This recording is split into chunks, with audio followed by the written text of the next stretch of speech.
Under my plan, not only will we modernize our Navy's cruisers, but we'll also invest in the technologies of the future being developed right here in Central Florida.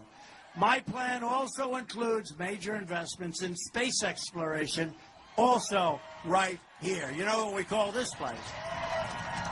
Over the last 8 years, the Obama-Clinton administration has undermined our space program tremendously. That will change. So many good things come out of it, including great jobs. And it'll change very quickly under a Trump administration. And it'll change before it's too late. You ever see what's going on with space, with Russia and different places, and us? We're like watching. Isn't that nice? So much is learned from that, too.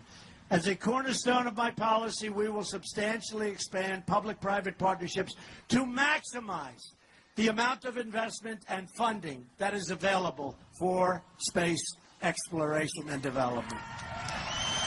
This means launching and operating major space assets right here that employ thousands and spur innovation and fuel economic growth.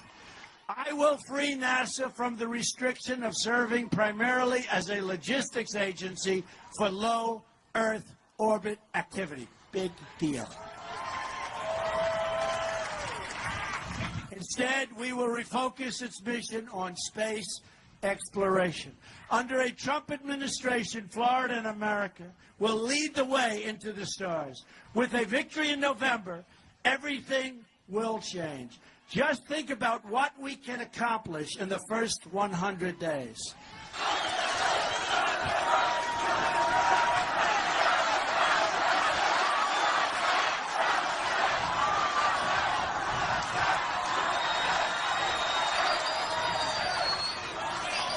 I invite all Americans, Republicans, Democrats, Independents, first-time voters, to join this incredible movement, a movement the likes of which has never been witnessed in this country before. Never, never. Never been anything like this. Let's not blow it, folks. November 8th.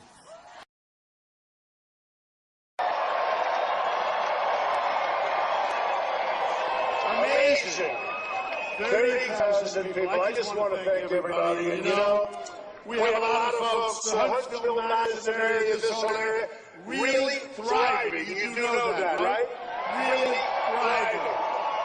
It's doing well. And, you know, we're going to keep that space program going, folks. It's got to get going. We'll be doing a lot of cutting, but when it comes to that, I have to tell you, we're going to be keeping it going.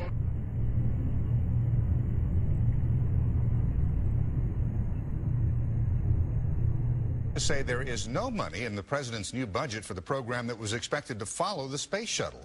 Tonight, NASA employees, contractors, and businesses want to know what will come next. And this may mean no moon program, and the old Saturn V may be the only moon rocket. Now the president apparently wants to cut funding for returning to the moon. An aide who knows the budget details says this is the end of a program that has already cost more than $9 billion. The Orion Crew exploration vehicle alone, just part of the moon project, employs 1,400 people in our area. There's no way of telling, but it's going to be devastating to the area. Now, a former NASA administrator put it this way. He said this would leave NASA and the nation with no program, no plan, and no commitment to any human spaceflight program beyond that of today. 2011, Obama cancels NASA's manned spaceflight program in its entirety. U.S. astronauts will have to hitch rides to space on Russian rockets.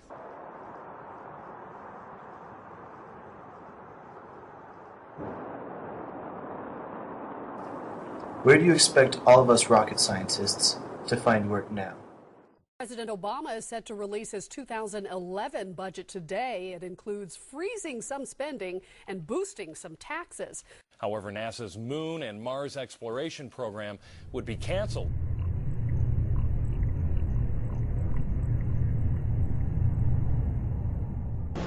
The decision to retire the shuttles was made years ago. Florida's Space Coast community had been pinning its hopes on a timely replacement. But even if Washington finds the money, a big if, engineers predict it would take at least a decade for America to come close to making a new, deep space vehicle. And with so many being laid off, Bill Bender worries about who would be left to work on it. I don't know if people would come back if all of a sudden after 3 or 4 years, hey, we've got this new program, you guys used to do that, come on back. And if they were relocated and had good solid jobs with a definite future, there may be a reluctance to come back. I don't know. Just outside the Space Centre, the town of Titusville is already suffering. Space City, as it's known, is still in the grip of recession. The end of the shuttle program is a bitter blow.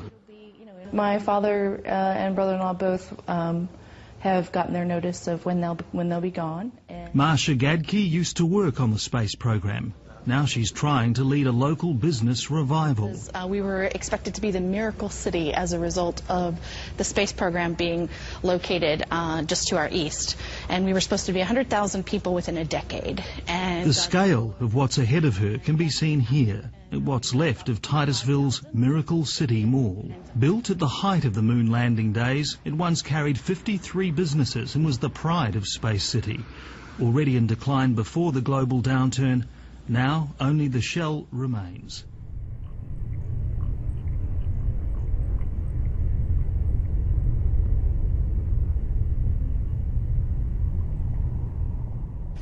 Under my plan, not only will we modernize our Navy's cruisers, but we'll also invest in the technologies of the future. My plan also includes major investments in space exploration. Over the last 8 years, the Obama-Clinton administration has undermined our space program tremendously. That will change. So many good things come out of it, including great jobs. And it'll change very quickly under a Trump administration. As a cornerstone of my policy, we will substantially expand public-private partnerships to maximize the amount of investment and funding that is available for space exploration and development.